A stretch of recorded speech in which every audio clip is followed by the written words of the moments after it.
Hello, আমি মৌসুমী আর এই হলো আমার হাজবেন্ড সুদীপ্ত। দুজনে মিলে আজকে একটা বিশাল কর্মযজ্ঞে নেমেছি বলতে পারো। অনলাইন থেকে একটা সোফা কাম বেড অর্ডার করা হয়েছিল, যেটা এসেছে পুরো পার্ট বাই পার্ট খুলে। ছবি দুটো দিয়ে আমি বোঝানোর চেষ্টা করলাম বসলে এবং শোয়ার হলে এই বেডটা ঠিক দেখতে কিরকম লাগবে। তো দেখতেই পাচ্ছ পুরো খুলে খুলে দিয়েছে, আর আমরা চিন্তা ভাবনায় পড়ে গেলাম যে এটাকে আমরা কিভাবে অ্যাসেম্বল করব। আর এটা অ্যাসেম্বল করার জন্য কোম্পানি থেকে কারো আসার কথা ছিল না, বাট ওদের ওয়েবসাইটে একটা ভিডিও দেওয়া ছিল।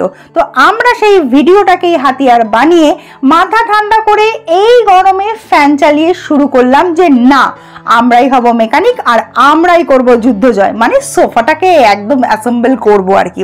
তো যাই হোক, দেখতেই পাচ্ছ দুজনে মিলে গল্প করতে করতে করে চলেছি কাজ। আর হ্যাঁ, শুধুমাত্র ভিডিওগ্রাফি করেই কিন্তু বসেছিলাম না, আমিও কিন্তু কাজে হাত লাগিয়েছিলাম। আর এটার সাথে কি কি জিনিস লাগবে, মানে অ্যাসেম্বল করার জন্য যে স্ক্রু ড্রাইভার বা বাকি আরো জিনিসের যা প্রয়োজন ছিল তা কিন্তু এদের এই প্যাকেজিং এর মধ্যেই দেওয়া ছিল, যেগুলো আমাদেরকে আলাদা করে বাইরে থেকে কিনে আনতে হয়নি।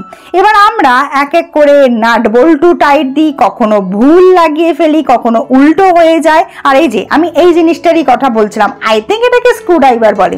আর এইবারে গৃহপ্রবেশের সময় এই ফটোটা আমার বোন গিফট করেছিল। মেন কাজ হলো যে স্লাইডিং বেডটা হবে, সেই বেডটার এই চাকাগুলো লাগানো, যেটা ঘরের ভেতর একেবারে পসিবল হচ্ছিল না বলে আমরা বাইরে এসে কাজ করছিলাম। আর কার কার বাড়িতে এখনো অব্দি কুয়ো ইউজ হয় বলো তো? আর দেখছো এই কুয়োটার জল কত কাছে, আই থিঙ্ক ক্যামেরার আলো দেখে বুঝতে পারছো। এবার ফাইনালি যে স্লাইডিং বেডটা হবে তার চাকাগুলো লাগানো হয়ে গেছে, আর দেখতে পাচ্ছ কি স্মুথলি ব্যাপারটা হয়ে গিয়েছে। আর হাইড্রোলিক প্রেসারওয়ালা এর একটা খুব সুন্দর স্টোরেজও ছিল, যার মধ্যে আমরা জামা কাপড় থেকে তাকিয়া, বালিশ, লেপ সবকিছু স্টোর করতে পারি।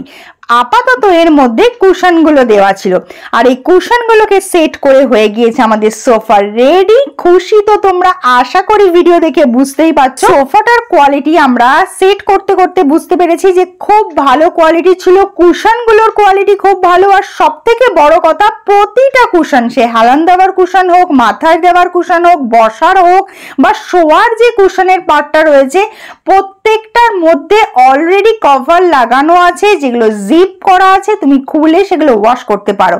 আর আমাদের সোফা ফাইনালি রেডি হয়ে গিয়েছে, পুরোটা খুলে একবার তোমাদেরকে দেখিয়ে দিলাম। আর নিজেরা করতে পেরে না আর একটু বেশি আনন্দ হচ্ছিল। তবে আসি, দেখা হচ্ছে খুব তাড়াতাড়ি অন্য কোনো ভিডিওর মাধ্যমে। তোমরা সবাই সুস্থ থেকো, সাবধানে থেকো, ভালো থেকো আর সুন্দর থেকো।